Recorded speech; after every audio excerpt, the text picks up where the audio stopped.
Hola, ¿qué tal? Iniciamos la sesión número 4, manejo de biomodelos y vías de administración, correspondiente al Laboratorio de Farmacología 1.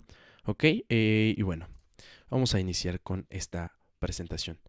Nuevamente, siempre recordar que todas las prácticas tienen objetivos que el alumno tiene que resolver y desarrollar.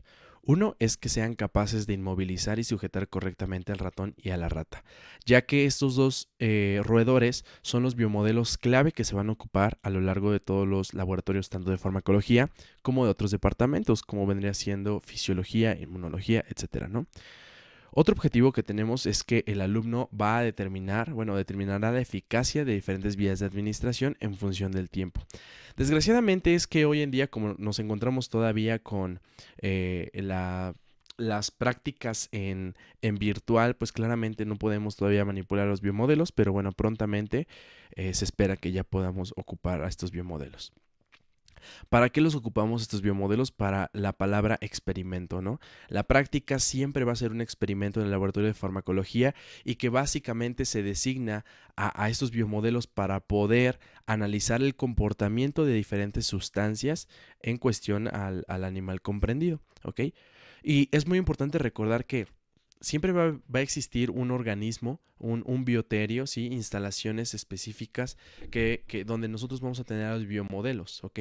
Un bioterio, perdón, es el lugar designado para poder mantener a un biomodelo en condiciones óptimas y para que éste no se vea influenciado o manipulado por alguna otra sustancia. Es también muy importante mencionar que la manipulación de biomodelos siempre se va a ver regido por las normas oficiales mexicanas, es decir, no cualquier laboratorio o no cualquier persona puede manipular un biomodelo así como así.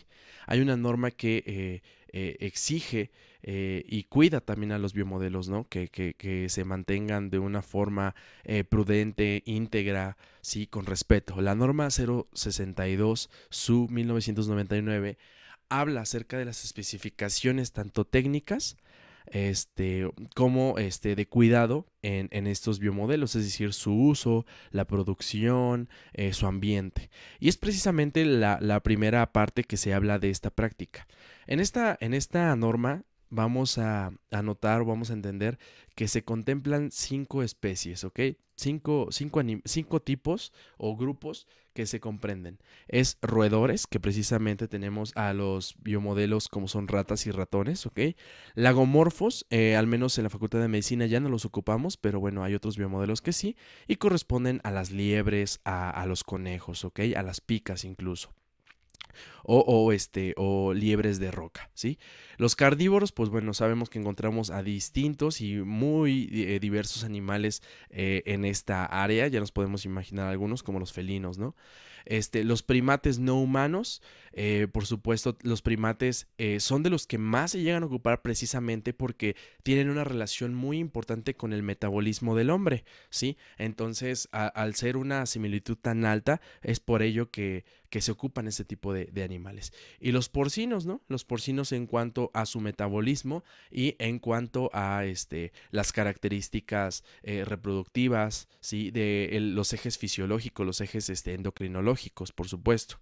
Bien, sea como sea el caso, esto es lo que comprende esta norma. Ahora bien, para no profundizar tanto en esta norma, solamente es importante mencionar que bajo un bioterio y bajo la manipulación de biomodelos siempre va a existir un médico veterinario responsable, ¿ok? Actualmente, quien está a cargo es el doctor médico veterinario Martín, ¿sí?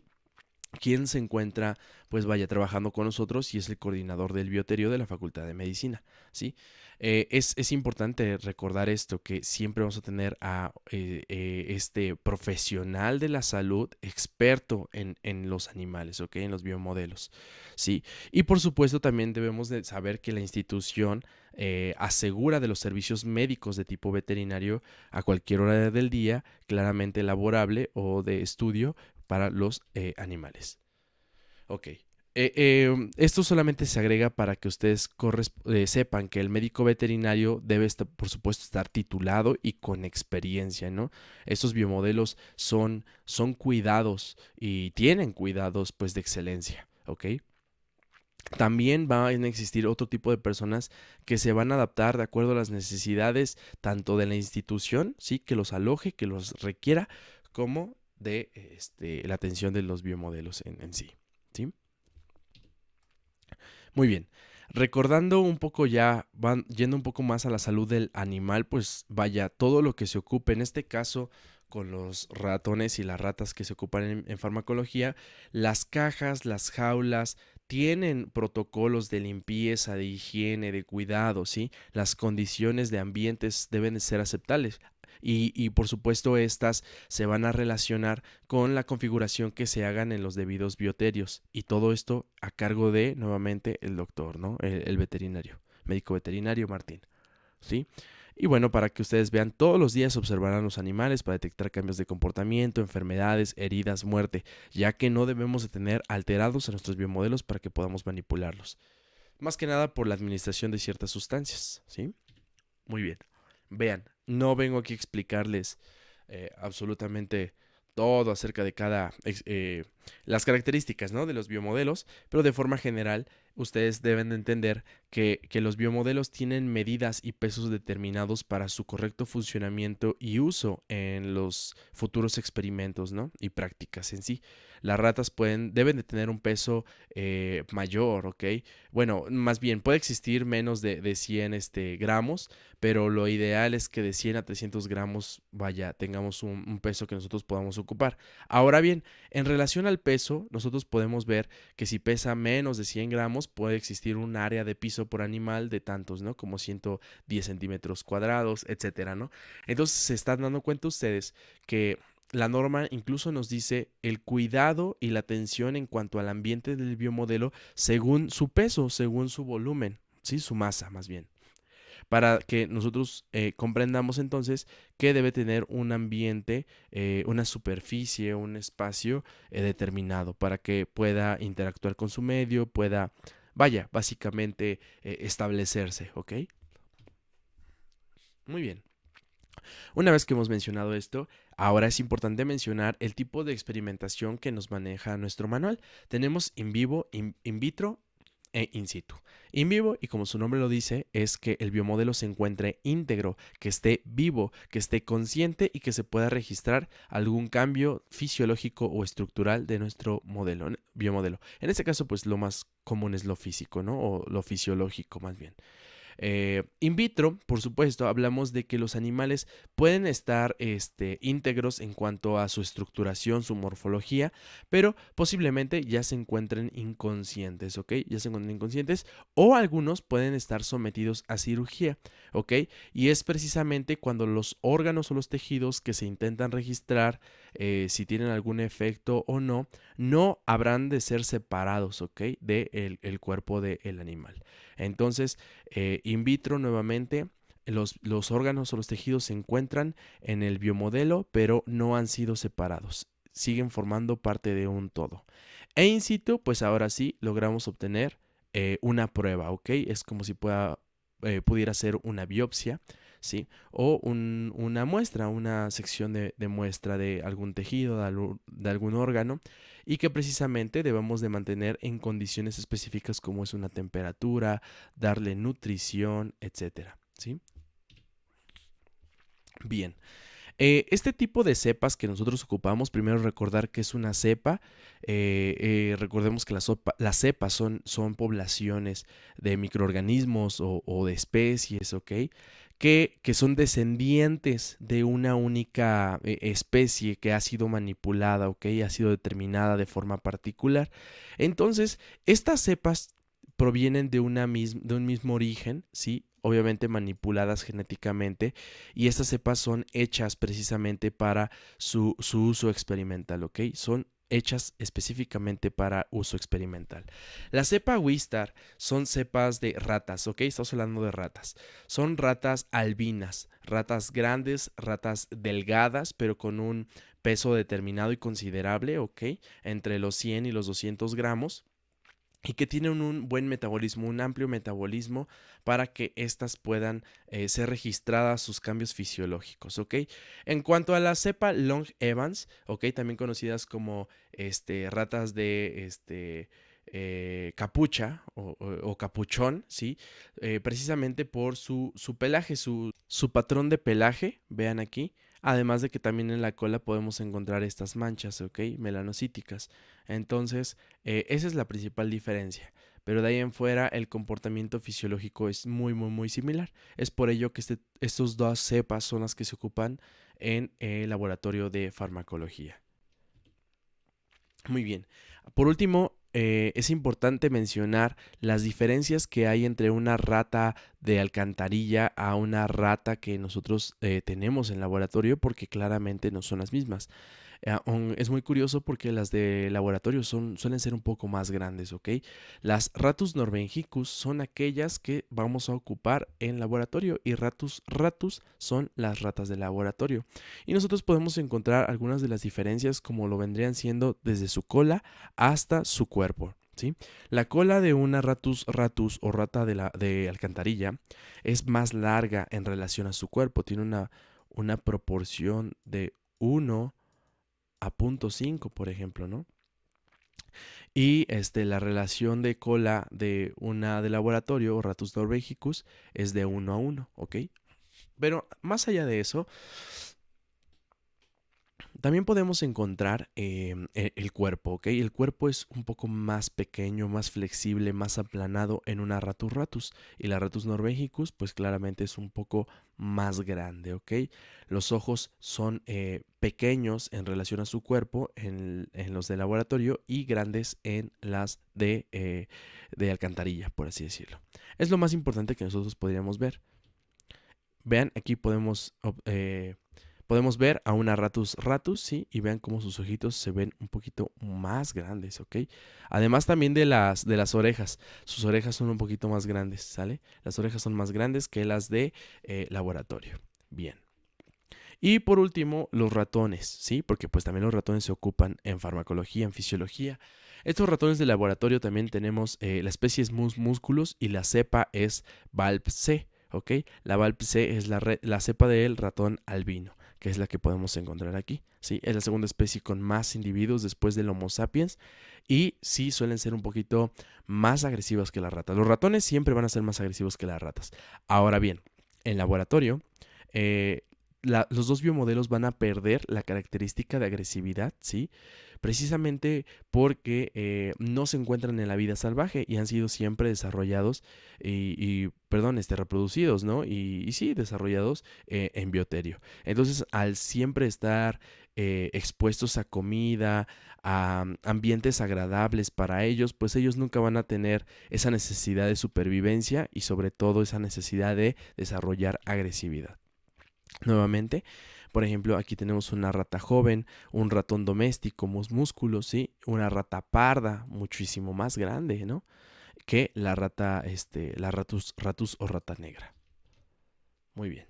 Bueno, esto también lo vamos a encontrar en la norma oficial mexicana acerca del tipo de identificación. En nuestro laboratorio nosotros vamos a identificar nuestro biomodelo de diferentes formas y también su zona de aplicación.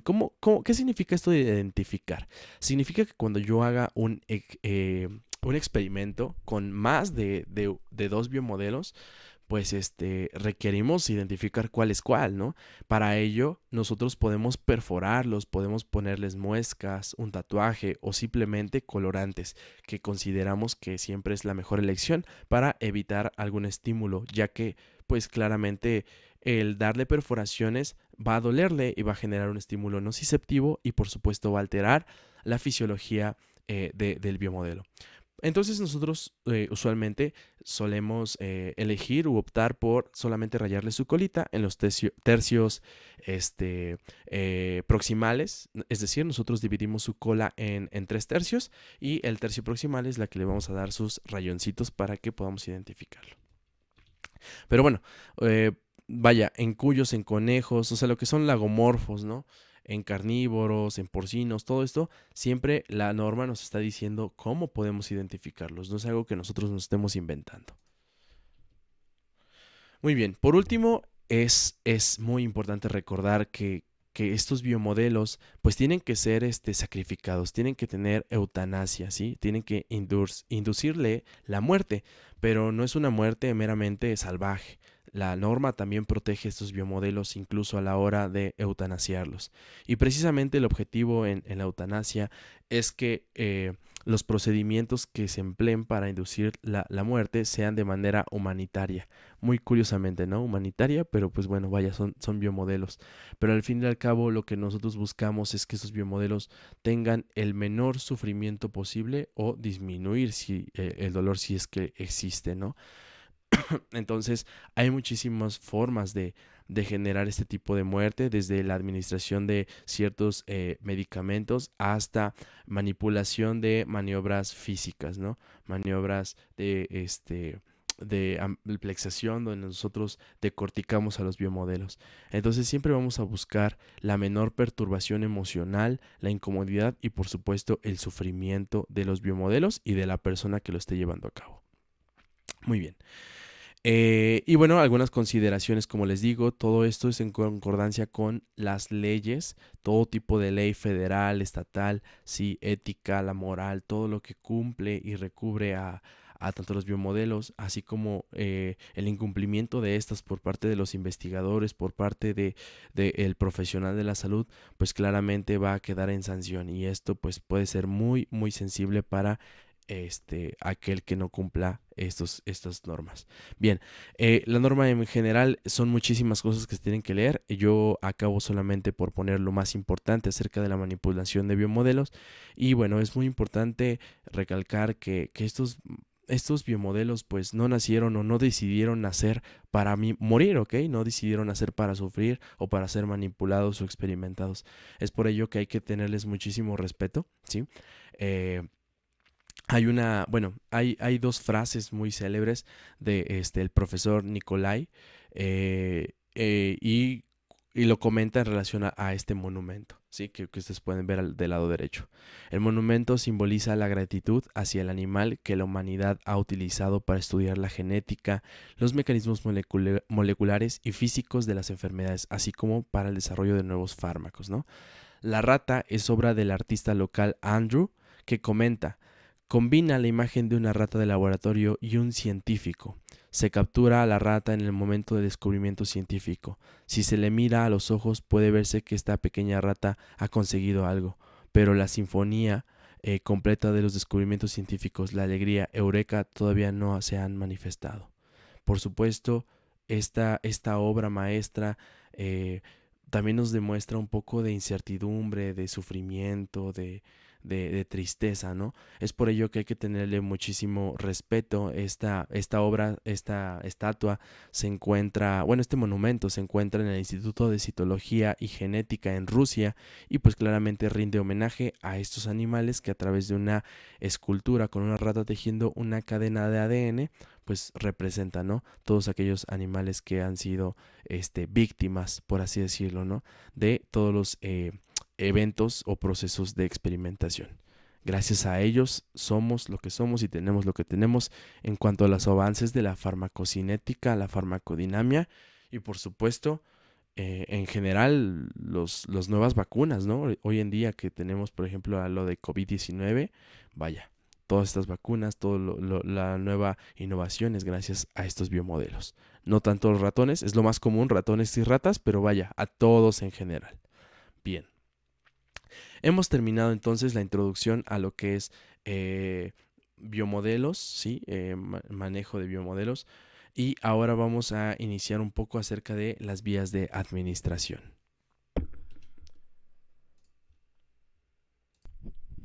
Muy bien.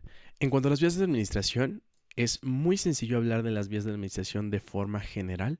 Claramente existen vías, y es importante mencionar las vías de especialidad, que si bien el estudiante de medicina e incluso el médico profesional del área de la salud sin especialidad posiblemente no las lleguen a ver, es decir, el médico general, ¿no? No las llegue a ocupar, pero bueno, solamente por mencionar algunas. Primero, lo primero, definir qué es una vía de administración. Y esta se define de forma muy sencilla como aquel lugar o sitio, claramente del cuerpo del organismo, donde se le coloca un compuesto farmacológico. Creo que queda muy fácil, ¿no?, de entenderlo. Hay otra definición que tenemos aquí que es el camino que se elige para hacer llegar un fármaco hasta su punto final de destino, es decir, la diana celular, ¿no? Entonces, básicamente es eso. Una vía de administración es el lugar que nosotros vamos a elegir para colocar, administrar una sustancia, ¿sí? Y que ésta, por supuesto, pueda llegar a un lugar, en este caso a la biofase, a la célula diana, o vaya el tejido donde queramos ejercer un efecto terapéutico. Muy bien. ¿Qué van a buscar? Ustedes recuerden que primero la clasificación, ¿no? A ver, vámonos un poquito más para acá. Esta es la clasificación. Primero recordar cuáles son las vías de administración. Hay muchísimas, siempre vamos a encontrar muchas, pero si los ponemos de forma general, las vías de administración se dividen o se clasifican en tres: en las enterales, en las parenterales y en las tópicas o locales, ¿ok?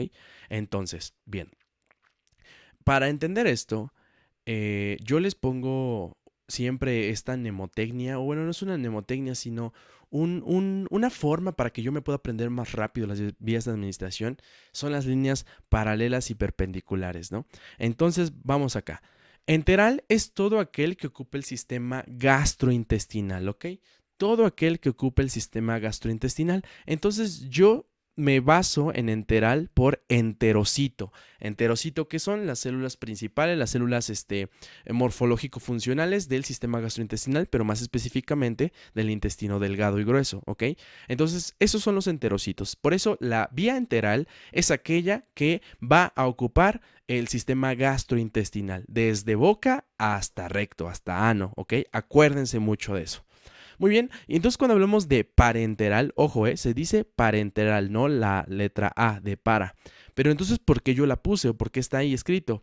Precisamente porque es las líneas paralelas, paralelas.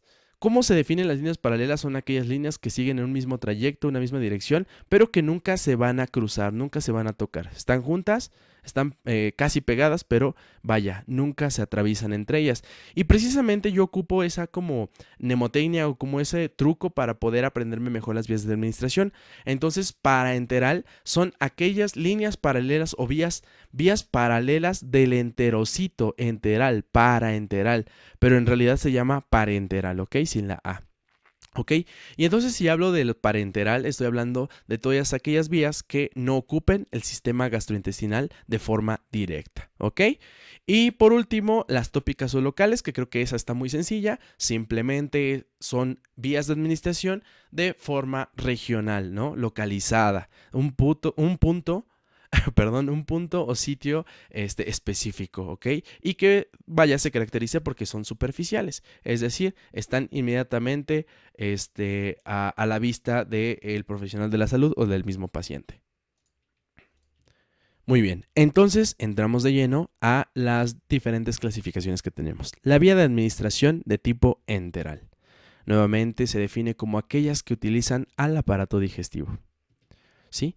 La vía oral. Empezamos con la primera, ¿no? La vía oral es la administración del fármaco a través de la boca. Está, creo que muy sencillo, pero ¿cómo se define? Como la vía más básica. Es la vía más conocida o la vía con mayor antigüedad en la historia y precisamente es una de las vías más viejitas que se conocen desde hace muchísimos miles de años, porque es lo más primitivo que el hombre conoce o que el hombre tiene, que precisamente se relaciona con el hambre, con la comida, ¿no? Con la sed, es decir, con la ingestión de diferentes sustancias a lo largo del tiempo, ¿no? Por medio de la boca.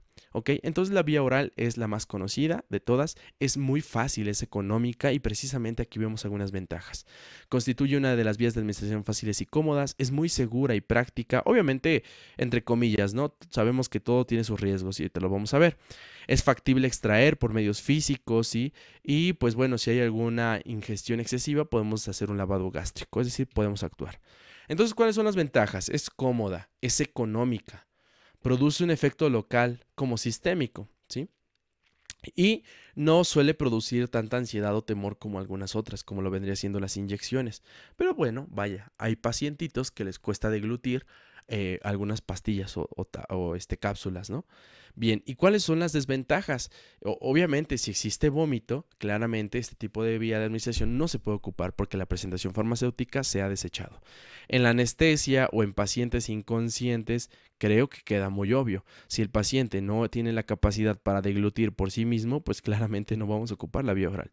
En la operación de estómago o intestino, es decir, una intervención a nivel del sistema gastrointestinal, pues vaya, ya el cirujano o el especialista interventor, pues ya nos podrá decir si puede tener esa capacidad de absorber o de ocuparse estas vías, si no, pues ocupamos otras, ¿no? Y lo mismo con desorientados, vaya, tal vez el desorientado no está inconsciente, pero el desorientado, no tiene esa correcta coordinación de deglución y puede, vaya, irse a pulmón o broncoaspirar. Entonces hay que tener muchísimo cuidado con este tipo de vía, la vía oral, si el paciente no está en sus 5 sentidos, ¿sí? Muy bien. Vía sublingual. La vía sublingual se caracteriza por la administración de una sustancia, o bueno, más específicamente de una presentación farmacéutica, como su nombre lo dice, abajo de la lengua. ¿Por qué abajo de la lengua? Porque abajo de la lengua existe una irrigación muy alta, ¿ok? Tenemos una irrigación muy alta porque tenemos aquí a la arteria sublingual, desde ahí empieza todo, ¿no? Después podemos tener, por ejemplo, la arteria submentoniana, y ya de ahí nos vamos con la carótida, ¿no? Entonces, sea como sea el caso, estamos ocupando la cavidad oral, ¿ok?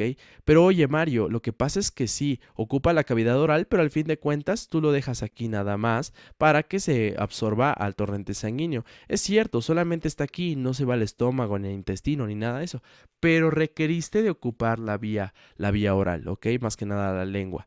Entonces, por eso entra en la clasificación de vías de tipo enteral, ¿ok? Entonces, este tipo de vías se absorben bastante bien, ¿sí? El fármaco porque está muy directamente relacionado a la irrigación, ¿ok? La lengua está muy irrigada.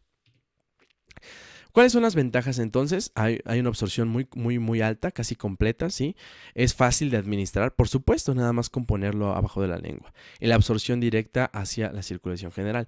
El problema con esto es que, pues ya estamos hablando de ¿qué? Estamos hablando de mucosas, estamos hablando de mucosas. Y siempre que hablemos de mucosas, estamos hablando de que puede existir irritación. Entonces, es una de las desventajas. Luego, ¿qué más? Vaya, las presentaciones pueden tener sabores desagradables, ¿no? Su excipiente. Entonces, ya eso también es una desventaja muy común. Tal vez estas desventajas no sean como el fundamento principal para que ya se desechen, pero vaya, siempre hay que dar comodidad al paciente. Y su uso es limitado. ¿Esto a qué se refiere? A que, pues vaya, no muchas presentaciones farmacéuticas existen para este tipo de vía de administración, ¿sale? Solamente algunas como es fármacos de urgencia médica, ¿no? Por ejemplo, algunos antihipertensivos, por ejemplo, nifedipino se puede dar por vía sublingual. Bien, sonda nasogástrica, ¿ok? La sonda nasogástrica es una vía de administración que, como su nombre lo dice, sonda, es decir, la adquisición de una presentación de administración como lo vendría siendo un tubo, ¿no? Un tubo de naturaleza plástica, ¿sí? Puede ser PVC, por ejemplo.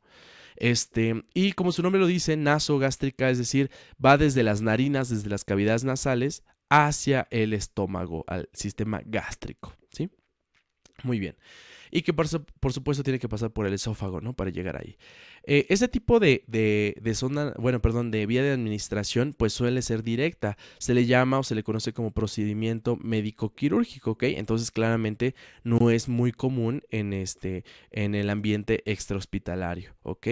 Y bueno, como ya sabemos, consiste en la introducción, ¿sí? O la administración de un conducto que es la sonda, ¿sí? Por vía nasal hasta el estómago. ¿Cuáles son las ventajas? Que pues no bueno, disminuye el riesgo de infección, pero pues siempre va a existir un riesgo, ¿no? Y la alimentación puede ser intermitente si el estómago así lo permite, si es que es tolerable, ¿ok? Entonces se puede administrar, otra ventaja es que se pueden administrar sustancias de forma directa, ¿no? Sin depender de esa fisiología de lo que vendría siendo el esófago, ¿ok? Del cambio de presiones, de los esfínteres, todo eso, pues todo eso se lo salta porque llega de forma directa. Pero desgraciadamente tenemos desventajas, ¿no? Como el plazo, no podemos tenerla mucho tiempo ahí porque también puede generar irritación, puede generar espasmos. Ahora bien, otra cosa es que al paciente puede resultarle incómoda y antiestética. Por supuesto que es incómoda y antiestética. Y es por ello que también se llega a optar por quitarla o retirarla si es que el paciente no lo quiere, pero si lo necesita, pues vaya, se requiere, se indica, ¿no? Si está contraindicada, si hay un riesgo de broncoaspiración, porque pues así va a dificultar, ¿no? El intercambio de gases, el paso de aire, y por supuesto va a complicar más al paciente por los diferentes procesos reflejos que puede llegar a tener o a presentar el paciente, ¿sí? La vía rectal. La vía rectal es una vía de administración, obviamente también de tipo, enteral, porque ocupa el sistema gastrointestinal, más específicamente al recto, ¿no? O al sigmoides, dependiendo. Entonces, este tipo de vía se caracteriza porque, como su nombre lo dice, vamos a ocupar, vamos a administrar ciertos fármacos, ciertos medicamentos a través del ano, ¿sí? Para llegar al recto y, bueno, posterior a ello, administrar algún otro fármaco. Muy bien, lo que es muy importante o hay que explicar de este tipo de vía es que son vías muy vascularizadas, son vías que conllevan o vaya, se menciona a los plexos, por ejemplo, hemorroidales, ¿no? Ya sea el superior, el medio, el inferior, ¿sí? Entonces, sabemos que el sistema gastrointestinal puede absorber, también tiene una capacidad muy alta para absorción, no tanto como lo vendría siendo el sistema gastrointestinal alto, ¿no? En las vías altas, pero por supuesto que también tiene esa capacidad de absorber. Ahora, lo que sí es importante mencionar es que, empezando con sus desventajas, es que hablamos que también son mucosas, y al hablar de mucosas, nuevamente, ¿qué es? Pues que puede existir una irritación, ¿ok? Otra cosa. Si hay presencia de heces, por supuesto, el fármaco no va a tener la misma absorción como lo tendría si no existiera heces. Eso es una de las desventajas. También no es que podamos preparar siempre al paciente para esto. ¿Es incómoda? Por supuesto, es incómoda. Normalmente no se le va a dar así porque sí, no es la primera vía que puedas ocupar de primera línea, ¿no? Vaya, es solamente cuando el paciente no pueda cooperar o cuando el paciente, vaya, se encuentra inconsciente también. La absorción no es tan regular ni eficaz, ¿ok? Nuevamente porque tenemos en juego la intervención de diferentes mecanismos de excreción, como son las heces, asimismo como lo vendría siendo el sistema de propulsión, ¿ok? Es decir, la peristalsis. Y claramente creo que queda muy obvio que si existe diarrea no se puede administrar, ya que se va a estar retirando constantemente esa presentación. ¿Sí? Las ventajas es que, como les menciono, la absorción es rápida, permite emplearse estos medicamentos por vía del intestino, bueno, más bien por vía anal, vía rectal, y puede emplearse cuando algunas otras vías no son factibles o no está cooperando el paciente. Muy bien, entonces una vez mencionado esto, es importante comentar que de vías enterales hay un poquito más, ¿ok? Hay poco más, pero estas son las más importantes o las más comunes. Las otras son más de especialidad, ¿ok? Siempre las que les menciono son las que más comúnmente vamos a ver en el ámbito médico, por ejemplo, el médico general, ¿ok? Y bueno, en hospitalización, ya en especialidad, ya podemos llegar a ver otro tipo de vías de administración. Una vez mencionado esto, entonces vamos a iniciar con las vías de administración de tipo tópico o local, ¿ok? Iniciamos. Ok, esta se define, y como yo les había mencionado, como aquellas vías que se van a ocupar para administrar una sustancia de forma regional o localizada, ¿ok? En un sitio específico, ¿sí? Y que se caracteriza también porque son zonas superficiales, es decir, de forma directa, de forma fácil de encontrar y fácil de administrar. Como todo, tenemos tanto sus ventajas como sus desventajas. La diferencia aquí es que este tipo de administración, o este tipo de vías más bien, comparten muchísimas presentaciones farmacéuticas en cuanto a las preparaciones y en cuanto a su estado de la materia. Es decir, podemos administrar tanto líquidas, sólidas, semisólidas, etc. colirios, gotas, dependiendo de la zona o la región a la que se le va a administrar, ¿sí? Por ejemplo, las pomadas, ¿no? Los ungüentos, que es de lo más común, pero no solamente lo exclusivo. Muy bien. Vamos a hablar primero de las ventajas. Las ventajas de este tipo de vías de administración es que permiten una acción de forma directa sobre la superficie afectada. Eso es, creo que, lo más obvio, pero también lo más importante. Con ello, también es importante mencionar que no corremos un riesgo tan alto por relación a las concentraciones del fármaco, precisamente porque cuando damos una administración de tipo más local o tópica, pues estamos dando indirectamente o indiscriminadamente una cantidad que no toda se va a absorber, ¿ok? Es por ello que sí debemos de andar con cuidado, pero el riesgo es mucho menor que cuando lo administramos por vía enteral. Y cuando hablamos de desventajas, bueno, realmente esto no es una desventaja, esto es una ventaja también, que es una técnica sencilla y resulta económica. ¿Cuáles son las desventajas entonces? Vean que cuando nosotros administramos un medicamento, pero pues este tiende a evaporarse, recordemos que nuevamente se encuentra en superficies. Entonces, si es una crema, si es un ungüento, es un gel, puede evaporarse, esa es una. Puede hidrolizarse por la luz, ¿no? Por ejemplo, puede llegar a desnaturalizarse o a catalizarse o puede llegar a desactivarse de forma más directa, ¿no? Más ambigua. ¿Esto por qué? Por las diferentes exposiciones que tenemos a la luz solar, al aire, ¿no? Al mismo pH, etcétera, ¿no? Que claramente la presentación farmacéutica va a estar hecha para que resista ese lugar donde se va a unir. Pero nuevamente es desde el simple hecho de un rozón de la ropa con esa superficie, pues bueno, la ropa o alguna prenda puede incluso ya quitar parte de ese medicamento y pues ya no tendría el mismo efecto. Entonces, esas como son algunas de las desventajas más importantes. La vía inhalatoria se considera una de las vías de administración de tipo local, ¿ok? Y esto se relaciona más por la vehiculización. Recordemos lo de los vehículos y los excipientes. Un vehículo en este caso son aires, aire presurizado, aire inspirado, ¿sí? Y en ese aire vamos a encontrar ciertas partículas, ¿ok? Pueden ser gotas, puede ser polvo, puede ser gases, ¿no? Y bueno, se va a encontrar en una nube, en ese gas mayor, que por supuesto al ser inspirado se va a impregnar en las diferentes niveles de lo que vendría siendo las vías respiratorias.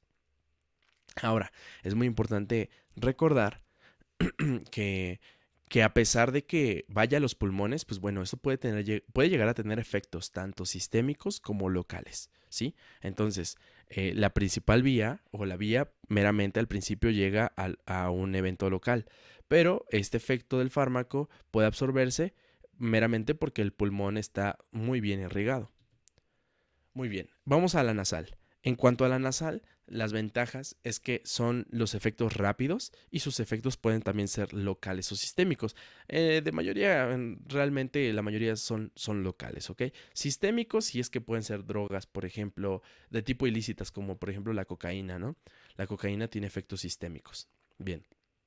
¿Es cómodo para el paciente? Sí, pues para muchos es cómodo. Uno que otro puede sentir cosquillitas o puede tenerle miedo a esa incomodidad, pero vaya, de ahí no pasa nada. Y los efectos generales pueden desaparecer rápido.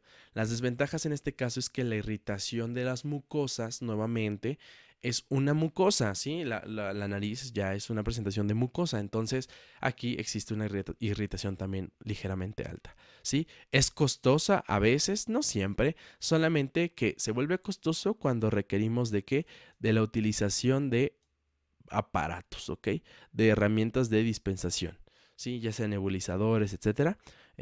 Pues ahí sí se vuelve un poco costoso, pero como tal, la presentación, el principio activo, pues no suele ser muy caro. Muy bien. La vía vaginal, recordar un poco de anatomía, que la vagina no es la vulva, no es lo que vemos luego, ¿verdad? La vagina es el conducto que une a la vulva con el útero, ¿ok? Entonces, claramente, la vía vaginal también va a ser una vía de administración de tipo tópica local, ¿ok? En este caso, las ventajas son que, vaya, el efecto es local, ¿no? Claramente nosotros si tenemos una infección podemos dar una presentación a nivel vaginal, como vendría siendo un óvulo, ¿sí? Bien, y la administración es fácil, la verdad es que es muy fácil. Ahora bien, las desventajas es que, pues, ello de la intimidad, ¿no? De la intimidad de la paciente que requiera de este tipo de administración sin la expertise o sin el conocimiento, pues requiere también del asesoramiento del profesional de la salud. Claramente, pues hay mujeres que se sienten incómodas con hombres, entonces requieren también del apoyo de una médico, una doctora o una enfermera, ¿no? Entonces, pues bueno, aquí también puede existir una contraposición y hay que respetarlo. Por el otro lado, este tipo de vía de administración puede promover a otro tipo de infecciones, entonces hay que tener mucho cuidado con la higiene y con las técnicas o maniobras que se realicen, ¿sí? Otra desventaja es que pueden existir reacciones alérgicas y el problema con esto es que sabemos que la vagina o el conducto vaginal pues es un conducto interno, no vamos a poderlo ver a simple vista. Eso significa que cuando existan reacciones alérgicas, haya eritematizaciones, un poquito de edema, etcétera, no vamos a poder verlo, detectarlo de forma rápida, ¿no? La mala colocación, si hay una mala colocación, pues vaya, esto no va a permitir una correcta absorción. Y en la menstruación, claramente, ¿no? Como lo vendría siendo en la diarrea en el ano, pues la menstruación en la cavidad vaginal. La sangre que tiene que salir, ¿sí? No permite que exista una correcta absorción. Vámonos rápido entonces con la última vía de administración, que son la vía de administración parenteral. Más bien es la última clasificación, ¿no? ¿Cómo vamos a definir a la vía parenteral? Son aquellas vías de administración que se ocupan o se caracterizan más bien por la introducción de un fármaco en el organismo, pero que se requiere como consecuencia la ruptura de una barrera mediante un mecanismo que habitualmente es una aguja hueca en su interior llamada aguja de uso parenteral. ¿Ok? Entonces vamos nosotros a traslocar al fármaco mediante la ruptura de una membrana, una barrera. En este caso puede ser lesiva y precisamente por alguna aguja, ¿no? Bien, la parenteral entonces se puede dividir en dos. La clasificación intravascular y extravascular. Es decir, la intravascular es todas aquellas vías que van a ocupar el sistema cardiovascular y la extravascular son aquellas que no van a ocupar el sistema cardiovascular, pero que meramente van a ocupar otros tejidos y que van a romper barreras, ¿ok? En el intravascular tenemos, o el sistema cardiovascular tenemos obviamente el intraarterial, porque es dentro de las arterias, dentro del corazón, dentro de las venas y dentro de los huesos, ¿sí? Y el extravascular, pues es la dérmica, bueno, la intradérmica, intraperitoneal, intratectal, la epidural, intramuscular, subcutánea, intraarticular, etcétera, ¿ok? Bien, vamos a mencionar algunas de las ya mencionadas, ¿ok? No todas, de hecho faltaron más porque son más de especialidad. Vía intravenosa, chicos, es la más común de todos. Esta vía, como su nombre lo dice, es una vía que ocupa a los vasos sanguíneos, ¿ok? Los vasos sanguíneos y más específicamente las venas, ¿sí? En este caso, normalmente se ocupa porque tiene una introducción directa al sistema el sistema o el torrente sanguíneo y es por ello que este tipo de vías son muy eficaces en el sentido de la respuesta, ¿ok? La respuesta es rapidísima. Ahora bien, antes de explicar un poco más sobre la intravenosa, vamos a ver que tenemos la intravenosa directa, tenemos la diluida y la continua. Y como su nombre lo dice, la directa normalmente es cuando administramos el fármaco meramente ya prellenado y de forma en bolo acá, ¿sí? Al torrente sanguíneo, en este caso a las venas, ¿sí? Este tipo de vía de administración se ocupa normalmente para eventos de urgencia o de emergencia médica, ¿ok? Pero también se puede llegar a diluir esta presentación con algún otro disolvente adicional como solución salina para que se pueda administrar. Esto es de forma lenta, pero se dan cuenta ustedes que es directo. El fármaco es totalmente directo, ¿sí? Ahora, la intravenosa diluida es aquella vía de administración, o más bien, sigue siendo la misma vía, pero el comportamiento es diferente, ya que nosotros vamos a tener pequeñas cantidades de algún solvente, ¿sí? Ya sea alguna solución cristaloide, ¿sí? Por ejemplo, de 50 a 100 mililitros, pueden ser vitaminas, por ejemplo, ¿sí? Eh, en un periodo de tiempo corto, limitado. Y la intravenosa diluida ya nuevamente tenemos la misma vía de administración, pero los volúmenes ya son más grandes, son soluciones cristaloides que pueden llegar hasta 1 litro y que por supuesto en esa misma solución yo le puedo añadir un principio activo diferente, ¿ok? Un fármaco diferente, y por ello empiezo a diluir esos, por ejemplo, esos 10 mililitros, ¿sí? De tal fármaco en 1000 mililitros de toda la solución cristaloide. Entonces ahí se está diluyendo. La intravenosa, por su parte, perdón, la intravenosa en cuanto a sus ventajas es que, como les digo, la absorción es rapidísima, ¿no? Meramente porque está llegando al torrente sanguíneo, por lo cual nosotros podemos decir que la biodisponibilidad es del 100%. También lo interesante aquí es que la infusión de los volúmenes son grandes, es decir, no tanto como lo vendría siendo en una intramuscular, ¿no? Entonces son muy grandes y se pueden hacer rápido. Ofrece un control de entrada del fármaco porque la venoclisis o la venodiálisis nos puede permitir esta interacción con las sustancias externas que nosotros podamos seguir administrando, ¿ok? Llega a su totalidad de circulación sanguínea, claramente, sí, porque pues lo estamos administrando directamente a la sangre, ¿no? Ahora, las desventajas con esto es que imagínense ustedes que tengamos un pacientito con una obesidad grado 3, ¿no? Mórbida.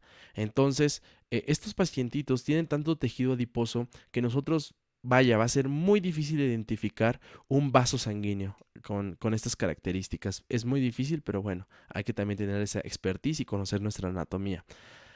Por el otro lado, es casi imposible revertir la acción farmacológica. Vaya, sí podemos revertirla, pero necesitamos, así como administramos un fármaco y ya lo intoxicamos al paciente, así tenemos que administrarle un antagonista, no sé, un suero antagonista o lo que le llaman como antídoto, ¿no?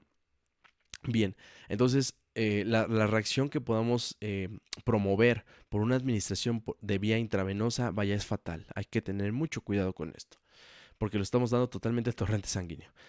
Según las reacciones adversas con mayor intensidad, ¿no? Surgen reacciones adversas con mayor intensidad.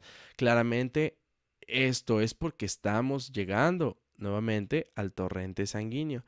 Entonces ahí tenemos todo el sistema también inmune que puede detectar si nosotros, vaya, estamos dando un alérgeno o estamos generando algún tipo de hipersensibilidad. Y el paciente debe estar inmóvil, si no puede llegar a lesionar el vaso, puede lacerarlo. Entonces hay que tener mucho cuidado con este tipo de pacientitos, no podemos ponérselo tanto a pacientes ansiosos o por mucho tiempo, ¿sí? La vía intraarterial es algo que, vaya, es muy común en procedimientos de tipo antineoplásico, es decir, para oncología. No vamos a hablar mucho de ello, pero de forma general son fármacos que se administran en las arterias, ¿sí? Más específicamente aquellas arterias que están irrigando ciertos tejidos específicos para que ese fármaco vaya a esos tejidos y meramente ejerza una función farmacológica, ¿sí? Las desventajas, por supuesto, es que son vasos grandes, ustedes lo saben, las arterias son vasos grandes que precisamente transportan cantidades enormes de sangre. Es por ello que las técnicas de administración son muchísimo más complejas, son difíciles. Y al ser difíciles o complejas, pues claramente tenemos un riesgo mayor por lacerar a estos vasos de gran calibre. Y pues bueno, imagínense si nosotros hacemos una hemorragia, no hombre, tenemos que intervenirla ya incluso quirúrgicamente. La intramuscular, ¿no? Es de las más comunes, es una de las universales. Este tipo de vía de administración, como su nombre lo dice, ocupa al músculo y va dentro de él. Y eso se caracteriza porque el músculo es uno de los tejidos con mayor irrigación, ¿ok? Entonces está muy, muy, muy vascularizado y es por ello que se administran estos fármacos a este nivel. Ahora bien, cuando hablamos de intramuscular, pues siempre se nos viene a la cabeza la región glútea, ¿no? Pero no, también tenemos a la región deltoidea, también tenemos región abdominal, región del bíceps, también tenemos a los cuádriceps, ¿ok? A los muslos. Entonces, vaya, no solamente son los glúteos. Las ventajas es que la absorción es muy, muy rápida en comparación de las enterales, por ejemplo, ¿no? Y también se pueden administrar volúmenes mayores, nada comparados a los de la vía intravenosa, ¿verdad? Nada que ver con la vía intravenosa, pero son volúmenes mucho mayores comparados con la vía subdérmica, por ejemplo. La administración puede ser, se ocupa esta cuando el sistema gastrointestinal no está disponible o que está alterado, o en pacientes no cooperadores, ya sea porque están agresivos o son pacientitos pediátricos, ¿sí? Las desventajas es que, pues vaya, pueden producirse abscesos, ¿ok? Precisamente porque puede existir una mala higiene, ¿ok? Hay que tener mucho cuidado, por favor, con esto, con la asepsia y la antisepsia. Y también podemos llegar a tocar algún nervio y olvídense, ¿no? Si se toca un nervio, qué dolor tan incómodo para el paciente y también un miedo que le puede generar. Por favor, hay que tener mucho cuidado con esto. La técnica es muy importante que se la aprendan. La intraperitoneal, por su parte, como su nombre lo dice, es aquella vía que ocupa introducida, va a llegar al peritoneo, ¿ok? A la cavidad peritoneal.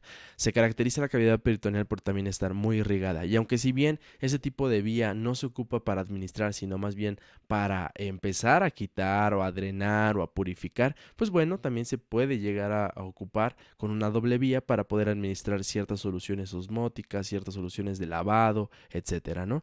Entonces, eso se ocupa más en nefrología por diálisis peritoneales, pacientes con insuficiencia renal, ¿ok? Donde no hay un correcto aclaramiento o no hay una correcta filtración. ¿Cuáles son las ventajas? Pues bueno, hasta cierto punto, entre comillas, ¿no? Le dicen su sencillez, ¿no? En manos de un experto, claramente sencillo. Pero esto no es una ventaja, es una desventaja, que se requiera de un equipo costoso para el proceso de filtración, ¿no? Más que nada con lo que viene haciendo la diálisis y la hemodiálisis. Otras desventajas es que podemos generar diarrea, hemorragias. Podemos generar hemorragias porque es una cavidad muy vascularizada. Y peritonitis, irritamos al peritoneo, ya sea porque haya introducción de sangre por una hemorragia interna o empezamos a irritarlo por alguna lesión del mismo catéter, etcétera, pues bueno, claramente ya estamos generando varias desventajas. La intracardíaca no me voy a detener mucho. Ese es un tipo de vía de administración de tipo emergente o urgencia médica, ¿sí? Perdón. Normalmente se le ocupa para eliminar trombos, ¿sí? Trombólisis, ¿no? Principalmente, pero también para otro tipo de, por ejemplo, un paro cardíaco, etcétera, ¿no? Este tipo de vía de administración se ocupa con una jeringa diferente, claramente una jeringa larga, para que pueda llegar más profundamente, atravesar las diferentes cavidades y poder ser administrado al corazón, ¿ok? La ventaja es que claramente los efectos son locales y sistémicos. Es rápido. Oye, Mario, entonces si llegas directamente al corazón, ¿por qué no se le llama vía de administración local o tópica? Pues no, porque estamos en el sistema cardiovascular y sobre todo estamos atravesando barreras, ¿ok? Membranas. Entonces, por eso es intracardíaca de tipo parenteral, ¿ok? ¿Es cómoda para el paciente? Ay, o sea, no, esto no es cómodo para el paciente, es entre comillas, ¿no? Pero si está inconsciente, a lo mejor no sé, pero no, nunca va a ser cómodo para el paciente. Y en efectos generales desaparece con rapidez, eso sí. Las desventajas es que, ay, obviamente, es una técnica con un grado de dificultad enorme. Por ello, solamente los especialistas o los expertos en esas técnicas, pues solamente los pueden ocupar, ya que pueden lesionar el sistema conductor o simplemente alterar la hemodinamia. La vía subaracnoidea, nuevamente, también es un tipo de vía más que para administrar, también se ocupa para extraer, por ejemplo, líquido cefalorraquídeo, pero también este tipo de vías se ocupan para, por ejemplo, tipo de anestesias, ¿ok? Entonces, como su nombre lo dice, requiere de la capa subaracnoidea. O por debajo, ¿no? Más bien de las aracnoides a nivel de las lumbares o de las torácicas y meramente para poder ejercer efectos locales a nivel de la médula espinal en diferentes dermatomas o miotomas dependiendo, perdón, de la inervación que se quiera alterar, ¿sí? Ya sea como, por ejemplo, como un efecto anestésico o bloqueo. Las ventajas es que, perdón, son rápidas, los efectos son rápidos, pero también pueden ser de tipo local y sistémico, ¿ok? Entre comillas es cómodo para el paciente, al principio no tanto, ya después pues vaya, ya no pueden sentir nada, entonces es un gran alivio para el paciente en cuanto a las intervenciones quirúrgicas y los efectos desaparecen rápidamente, ¿sí? Muy bien. Bueno, las desventajas no las mencioné aquí. Desventajas es que también podemos tener un riesgo enorme de lesión nerviosa, puede dañar y le va a doler horrible al paciente. Y sobre todo también el riesgo de que exista infección, ¿ok? Siempre correcta asepsia y antisepsia. La vía intraósea es una vía también de especialidad, no vamos a ahondar mucho en ella. Normalmente se ocupan para punciones, ya sea en adulto o en niño, ¿ok? En adulto, por ejemplo, en el esternón y en niño, por ejemplo, en la tibia. ¿Sí? Se utiliza cuando no, las vías venosas no están disponibles o el paciente es difícil tratar, ¿no? Este tipo de vía. ¿Para qué se ocupan o en qué eventos? Normalmente en emergencias tipo paro cardíaco, ¿no? O HCTs de la muerte. La velocidad es rápida, ¿sí? La acción es rápida, pero las desventajas es que nuevamente tienen un grado de dificultad variable, de moderado a alto. Entonces, primeramente podemos lesionar al tejido óseo y sobre todo también inducir una infección. Hay que tener cuidado con esto. Y bueno, ya estamos llegando a las últimas, que es la vía intradérmica, la vía subcutánea y bueno, esas son las principales. Intradérmica, subcutánea. Espérame tantito. Lo que diferencia a las dos es precisamente la angulación y la profundidad a la que va a llegar la aguja y a la que se va a administrar el medicamento. La vía intradérmica, sabemos nosotros que tenemos tres capas generales de la piel, que es la epidermis, la dermis y la hipodermis. Y la intradérmica, como su nombre lo dice, es dentro de la dermis, ¿ok? Entonces vamos a atravesar la epidermis, que es la primera capa, la atravesamos y llegamos a nivel de la dermis. A ese nivel estamos administrando pequeñísimas cantidades de ciertos medicamentos, como cuáles podemos administrar cierta anestesia local, ¿sí? Benzocaína, gilocaína, o para, por ejemplo, para pruebas cutáneas, o por supuesto también para algunas vacunas, por ejemplo, como cuál con la BCG, ¿no? La de tuberculosis, ¿ok? Entonces, muy importante mencionar esto. Para eso se ocupa este tipo de vía. Para la vía subcutánea, pues ahora sí, como le dice, abajo del cutis, de la cutícula, ¿no? De la piel. En este caso, ese tipo de jeringa, no sé si lo puedan ver aquí, aquí está. Nosotros ya atravesamos la epidermis, llegamos a la dermis y atravesamos hasta la hipodermis, ¿ok? Ya vamos a encontrar vasos sanguíneos a este nivel, por supuesto. Vamos a encontrar vasos sanguíneos y entonces la absorción ya puede ser mayor, ¿ok? La absorción ya es mayor, el ángulo es mayor y ahora sí vamos a ver las ventajas y desventajas. De la subcutánea, ¿sí? Que es la segunda que vimos, la administración de suspensiones pues va a ser mínima, ¿sí? Porque pues algunas suspensiones que se preparan, por supuesto, pero en cantidades bajas. No tiene un riesgo de hemorragia, ¿ok? No, acá dice de sangre, pero es de hemorragia tan abundante como el muscular, por supuesto. Sí, hay una irrigación a este nivel, pero es menor que lo que vendría siendo la vascularización del músculo. Las desventajas es que la administración de volúmenes es pequeño. Imagínense si administramos un volumen grande, ¿no? Podríamos hacer una distensión y eso duele. La distensión es básicamente separar las diferentes capas de la piel o de los tejidos y claramente eso va a ejercer una señalización de efectos nociceptivos. No permite la administración de sustancias irritantes, por supuesto, porque tenemos los nociceptores a estos niveles y no vamos a dar fármacos que sean irritantes para la piel. Bueno, y esto es un resumen, chicos, de las vías de administración de tipo parenteral, más específicamente las que se ocupan con inyecciones, ¿no? Jeringas.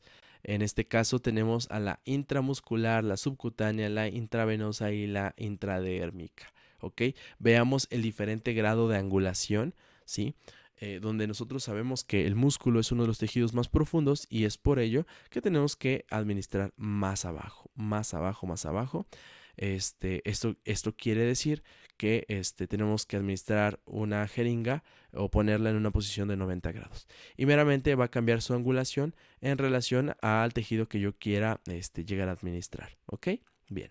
Y bueno, aquí yo les dejo esta infografía que la pueden encontrar en Google Imágenes, donde podemos ver los diferentes usos según la vía a tratar. Eso ha sido todo. Eso es lo que corresponde a la práctica de manipulación y manejo de biomodelos, así como vías de administración.